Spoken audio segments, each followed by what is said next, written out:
ಆತ ವೃತ್ತಿಯಲ್ಲಿ ವೈದ್ಯ. ಆದರೆ ಈತನ ಮೇಲೆ ಕೊಲೆಯ ಆರೋಪ ಕೇಳಿ ಬಂದಿದೆ. ಅಷ್ಟೇ ಅಲ್ಲ, 3 ಹೆಣ್ಮಕ್ಕಳ ಬದುಕಲ್ಲಿ ಆಟ ಆಡಿದ್ದಾರೆ ಅಂತ ಕಟ್ಕೊಂಡ ಹೆಂಡತಿಯೇ ಆರೋಪ ಮಾಡ್ತಿದ್ದಾರೆ. ರಿವಾಲ್ವರ್ ಹಿಡಿತಾನೆ ಸರ್, ಅವನು ನಿನ್ನ ಸಾಯಿಸೇ ಬಿಡ್ತೀನಿ ಅಂತಾನೆ ರಿವಾಲ್ವರ್ ಎಲ್ಲ ಹಿಡಿತಾನೆ. ವೈಟ್ ಕಾಲರ್ ಕ್ರಿಮಿನಲ್ಸ್ ಅಂತ ಏನ್ ಹೇಳ್ತೀವಿ, ಬಿಳಿ ಕೋಟನ್ನ ಹಾಕೊಂಡು ಹೆಣ್ಮಕ್ಳ ಮೇಲೆ ಯಾರು ಕ್ರೌರ್ಯನ ಎಸ್ತಾ ಇದ್ದಾರೆ, ಇಂಥವ್ರ ಮೇಲೆ ತಕ್ಕ ಶಿಕ್ಷೆ ಆಗಬೇಕು. ವೈದ್ಯ ನಾರಾಯಣ ಹರಿ ಅಂತೀವಿ, ಕಣ್ಣಿಗೆ ಕಾಣುವಂತ ದೇವರು ಅಂದ್ರೆ ಅದು ವೈದ್ಯರು ಅಂತ ನಂಬ್ಕೊಂಡಿರ್ತೀವಿ. ಆದ್ರೆ ಕೆಲವರ ಕತೆ ಕೇಳ್ತಾ ಇದ್ರೆ ಏನ್ ಹೇಳ್ಬೇಕು ಅನ್ನುವಂಥದ್ದೇ ಗೊತ್ತಾಗಲ್ಲ. ಜೀವ ಉಳಿಸುವಂತವ್ರೆ ಜೀವ ತೆಗೆಯುವಂತ ಕೆಲಸಕ್ಕೆ ನಿಂತು ಬಿಡ್ತಾರೆ. ಕಾಮದ ಹುಚ್ಚೋ ಕಾಸಿನ ಹುಚ್ಚೋ ಗೊತ್ತಿಲ್ಲ, ಅಮಾಯಕ ಹೆಣ್ಮಕ್ಕಳ ಬದುಕನ್ನೇ ಹಾಳು ಮಾಡಿ ಬಿಡ್ತಾರೆ. ಈಗ ಮೈಸೂರಿನ ಈ ವೈದ್ಯರ ಮೇಲೂ ಕೂಡ ಇಂಥದ್ದೇ ಆರೋಪ ಕೇಳಿ ಬಂದಿದೆ. ಒಬ್ಬರಲ್ಲ ಇಬ್ಬರಲ್ಲ 3 ಹೆಣ್ಮಕ್ಕಳ ಬದುಕನ್ನ ಸರ್ವನಾಶ ಮಾಡಿದ್ದಾರೆ ಅನ್ನುವಂತ ಗಂಭೀರ ಆರೋಪ ಮಾಡಲಾಗ್ತಾ ಇದೆ. ಡಾಕ್ಟರ್ ಕಳ್ಳಾಟಕ್ಕೆ ಇಬ್ಬರು ಬಲಿ, ಮತ್ತೊಬ್ಬಳು ಕಕ್ಕಾಬಿಕ್ಕಿ. ಪ್ರೀತಿ ಹೆಸರಲ್ಲಿ ಹಾಕ್ತಾ ಇದ್ದ ಗಾಳ, ಬಲೆಗೆ ಬಿದ್ದವರು ವಿಲವಿಲ. ಒಬ್ಬರು ಸೀನಿಯರ್ ವೈದ್ಯ, ಮತ್ತೊಬ್ಬರು ಚಾರ್ಟೆಡ್ ಅಕೌಂಟೆಂಟ್, ಇನ್ನೊಬ್ಬಳು ಅಮಾಯಕಿ. ಈ 3 ಬದುಕಲ್ಲೂ ಇದೇ ವೈದ್ಯ ಪ್ರೇಮದಾಟವಾಡಿದ್ದಾನೆ ಅನ್ನುವಂಥ ಆರೋಪ ಕೇಳಿ ಬರ್ತಾ ಇದೆ.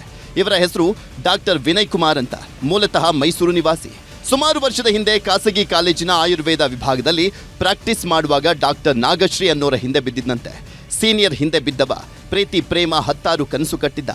ಒಂದಿಷ್ಟು ದಿನ ಖುಷಿಯಾಗೇ ಇದ್ದವ 2014ರಲ್ಲಿ ಮಾಡಬಾರದ ಕೃತ್ಯಕ್ಕೆ ಕೈ ಹಾಕಿದ್ದಂತೆ. ನೀನು ನನಗಿಂತ ದೊಡ್ಡವಳು ಅನ್ನುವಂಥ ಕಾರಣಕ್ಕೆ ನಮ್ಮನೆಯಲ್ಲಿ ಮದುವೆಗೆ ಒಪ್ತಾ ಇಲ್ಲ ಅಂತ ಖ್ಯಾತೆ ತೆಗೆದವ ಶ್ರೀರಂಗಪಟ್ಟಣದ ಲಾಡ್ಜ್ ಒಂದಕ್ಕೆ ಕರೆಸಿಕೊಂಡಿದ್ದ. ನಾವಿಬ್ರು ಇಲ್ಲೇ ಸಾಯೋಣ ಅಂತ ನಂಬಿಸಿ ನಿದ್ದೆ ಮಾತ್ರೆ ಕೊಟ್ಟಿದ್ದ.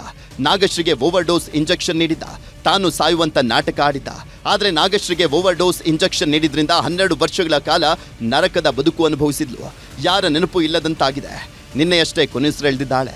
ಆದರೆ ಡಾಕ್ಟರ್ ವಿನಯ್ ಮಾತ್ರ ಆತ್ಮಹತ್ಯೆಯ ಕಳ್ಳಾಟ ಆಡಿದ ಒಂದೇ ದಿನಕ್ಕೆ ಗುಣಮುಖನಾಗಿ ಮನೆಗೆ ಸೇರಿದ್ದ. ಸಾಯ್ಬೇಕು ಅನ್ನೋದೇ ಇಬ್ಬರ ನಿರ್ಧಾರ ಆಗಿದ್ರೆ ವಿನಯ್ ಒಂದೇ ದಿನದಲ್ಲಿ ಗುಣಮುಖನಾಗಿದ್ದು ಹೇಗೆ ಅಂತ ಪ್ರಶ್ನೆ ಎತ್ತಿದ್ರು. ಲಾಡ್ಜಿಗೆ ಕರ್ಕೊಂಡೋಗಿ ಆಕೆಗೆ ನಿದ್ದೆ ಮಾತ್ರೆಗಳು, 30 ನಿದ್ದೆ ಮಾತ್ರೆಗಳು ಮತ್ತೆ ಇನ್ಸುಲಿನ್ ಇಂಜೆಕ್ಷನ್, ಹೆವಿ ಡೋಸ್ ಇರ್ತಕ್ಕಂಥ ಇಂಜೆಕ್ಷನ್ ಅನ್ನ ಆಕೆ ಇಂಜೆಕ್ಟ್ ಮಾಡ್ತಾನೆ. ಇಂಜೆಕ್ಟ್ ಮಾಡಿ ಮಾರನೇ ಬೆಳಿಗ್ಗೆ ಈತ ಎದ್ದಿ, ಆಕೆ ಹೇಳ್ದಿದ್ದಾಗ ಅಂದಿನ ಕೊಲಂಬಿಯಾ ಹಾಸ್ಪಿಟಲ್ಗೆ ಅಡ್ಮಿಟ್ ಮಾಡ್ತಾರೆ. ಈತ ಅವತ್ತೇ ಡಿಸ್ಚಾರ್ಜ್ ಆಗ್ತಾರೆ. ಆದರೆ ಆಕೆ ಡಿಸ್ಚಾರ್ಜ್ ಆಗೋದಿಲ್ಲ. ಅಕಸ್ಮಾತ್ ಆತ್ಮಹತ್ಯೆ ಮಾಡಿದ್ರೆ ಈತನ ಕೂಡ ಇಂಜೆಕ್ಷನ್ ತಗೋಬೋಯ್ತಲ್ವಾ. ಇವನು ಇಲ್ಲಿ ಯಾವುದೇ ರಕ್ತ ಕಣಗಳಲ್ಲಿ ಡ್ರಗ್ಸ್ ಬಗ್ಗೆ ಆಗಲಿ, ಇಂಜೆಕ್ಷನ್ ಹೆವಿ ಡೋಸ್ ಆಗಿರೋ ಬಗ್ಗೆ ಕಾರಣ ಇಲ್ಲ. ಆಕೆ ಮಾತ್ರ ಹೆವಿ ಡೋಸ್ ಆಗಿದೆ. ಇದಕ್ಕೇನು ಕಾರಣ? ಡಾಕ್ಟರ್ ವಿನಯ್ ಪುರಾಣ ಇಷ್ಟಕ್ಕೆ ನಿಲ್ಲಿಲ್ಲ. ನಾಗಶ್ರೀ ಕೋಮಾಗೆ ಜಾರ್ತಾ ಇದ್ದಂತೆ ಮತ್ತೊಬ್ಬ ಹೆಣ್ಮಗಳ ಹಿಂದೆ ಬಿದ್ದಿದ್ದ ಅನ್ನುವಂಥ ಆರೋಪವೂ ಕೇಳಿ ಬರ್ತಾ ಇದೆ. ಚಾರ್ಟೆಡ್ ಅಕೌಂಟೆಂಟ್ ಆಗಿದ್ದ ಗೌತಮಿಯನ್ನ ಮರಳು ಮಾಡಿದ್ದಂತೆ. ಆಕೆಯನ್ನ ತನ್ನ ಕಾಮದಾಸೆಗೆ ಬಳಸಿಕೊಂಡಿದ್ದ ಅನ್ನುವಂಥ ಆರೋಪ ಕೇಳಿ ಬಂದಿತ್ತು. ನೊಂದು ಬೆಂದು ಹೋದಂತ ಗೌತಮಿ ಕೂಡ ಸಾವಿನ ಮನೆ ಸೇರಿದ್ಲು. ಅಂದು ಕೇಸ್ ದಾಖಲಿಸಿಕೊಂಡಿದ್ದಂತ ಪೊಲೀಸರು ಈ ಕೇಸ್ನಲ್ಲಿ ಬಿ ರಿಪೋರ್ಟ್ ಸಲ್ಲಿಸಿದ್ರು. ಇದೆಲ್ಲ ಆಗ್ತಾ ಇದ್ದಂತೆ ಡಾಕ್ಟರ್ ವಿನಯ್ ಕಣ್ಣಿಟ್ಟಿದ್ದು ಈ ಹೆಣ್ಮಗಳ ಮೇಲೆ. ವಿನೋದ ಅನ್ನುವಂಥ ಹೆಣ್ಮಗಳನ್ನ ಮದುವೆ ಆದವ ಒಂದೇ ಒಂದು ದಿನವೂ ನೆಟ್ಟಗೆ ಸಂಸಾರ ಮಾಡಿರ್ಲಿಲ್ವಂತೆ.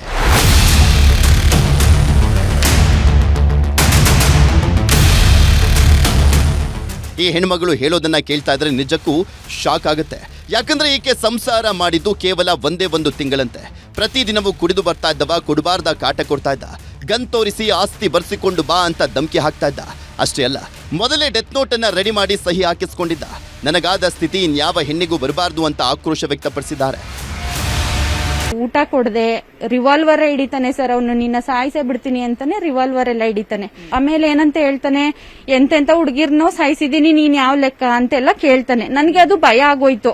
ನಿಮ್ ಮಗಳು ನಮ್ಮ ಮನೇಲಿ ಇರ್ಬೇಕು ಅಂದ್ರೆ ಡೆತ್ ನೋಟ್ ಸೈನ್ ಮಾಡ್ಬೇಕಂತ. ಏನು ಅಂದ್ರೆ ನನ್ ಸಾವಾಗ ನಾನೇ ಕಾರಣ, ನಮ್ಮ ಅಪ್ಪ ಅಮ್ಮನೇ ಕಾರಣ. ನಮ್ಮ ಅಪ್ಪ ಅಮ್ಮ ಹಿಂಗ್ ಮಾಡಿದ್ರು, ಅದ್ರಿಂದ ನನಗೆ ಬೇಜಾರಾಗಿ ನಾನು ಆತ್ಮಹತ್ಯೆ ಮಾಡ್ಕೊಂಡು ಸತ್ತೋಗ್ತೀನಿ, ಈ ತರ ಬರಿಬೇಕು. ಬರ್ಸಿ ಇಟ್ಕೊಂಡಿದ್ದಾರೆ ಸರ್ ಆಲ್ರೆಡಿ ಅವರು. ಇನ್ನು ವಿನೋದ ಆರೋಪದ ಬಗ್ಗೆ ಪ್ರತಿಕ್ರಿಯಿಸಿದ ಡಾಕ್ಟರ್ ವಿನಯ್, ನನ್ನ ಮೇಲೆ ಮಾಡ್ತಾ ಇರುವಂತ ಆರೋಪಗಳೆಲ್ಲ ಸುಳ್ಳು. ಮದುವೆಯಾದ 1 ತಿಂಗಳಿಗೆ ಆಕೆಯೇ ಮನೆಯಿಂದ ಹೊರ ಹೋಗಿದ್ದಾಳೆ ಅಂತ ಹೇಳಿದ್ದಾರೆ. ಸರ್, ಈಕೆ ಮಾಡ್ತಾ ಇರೋ ಅಲಿಗೇಷನ್ಸ್ ಏನು ಅಂತಂದ್ರೆ, ನಾನು ಹೊಡೆದೆ, ನೋ, ಯಾವುದೇ ಕಾರಣಕ್ಕೂ ಆ ಕೆಲಸ ನಾನು ಮಾಡಿಲ್ಲ ಅಂತ ಅವಶ್ಯಕತೆ ನನಗೆ ಇಲ್ವೂ ಇಲ್ಲ ಕೂಡ. ಜೊತೆಗೆ ಅವಳನ್ನ ಮದುವೆ ಅವ್ರದ್ದು ಜಮೀನ್ ಬರ್ಸ್ಕ ಬನ್ನಿ ಅಂತ ಅಂದ್ಬಿಟ್ಟು ಕೇಳಿದೆ ಅಂತ ಹೇಳಿದ್ದಾರೆ. ನನ್ನ ಹತ್ರ ನಮ್ಮ ತಾತನವ್ರು 7 ಎಕರೆ ಜಮೀನಿದೆ, ಅದನ್ನೇ ನಾನು ಸರಿಯಾಗಿ ನೋಡ್ತಾ ಇಲ್ಲ, ಅದನ್ನೇ ನಾನು ನೋಡಕ್ ಆಗ್ತಿಲ್ಲ. ಸೊ ಇದೆಲ್ಲ ಸುಳ್ಳು ಸರ್. ಏಕಾಏಕಿ ನಾನು ಕ್ಲಿನಿಕಲ್ ಇದ್ದೀನಿ, ಈಕೆ ಹೋಗಿರೋದೇ ಗೊತ್ತಿಲ್ಲ. ಏಕಾಏಕಿ ಬರ್ತಾಳೆ, ಏಕಾಏಕಿ ಹೊರಟೋಗ್ತಾಳೆ. ಅವರಮ್ಮ ಹಿಂದಿನ ದಿನ ಬಂದು ಮಾತಾಡ್ಕೊಂಡು ಹೋಗಿದ್ದಾರೆ, ಅದು ಕೂಡ ನನಗೆ ಗೊತ್ತಿಲ್ಲ. ಇಷ್ಟೆಲ್ಲ ವಿಚಾರಗಳು ನಡೆದಿದ್ದಾವೆ. ಬೆನ್ನಿಂದ ನಡೆದಿರುವಂತ ಕುತಂತ್ರಕ್ಕೆ ಒಂದು ಉದಾಹರಣೆ ಸರ್ ಈ ಕೇಸು. ಹುಣಸೂರು ತಾಲೂಕಿನ ಹನಗೋಡಿಯಲ್ಲಿ ಕ್ಲಿನಿಕ್ ನಡೆಸ್ತಾ ಇರುವಂತ ಡಾಕ್ಟರ್ ವಿನಯ್ ಸುತ್ತ 10 ಕತೆಗಳು ಉಟ್ಕೊಂಡಿವೆ.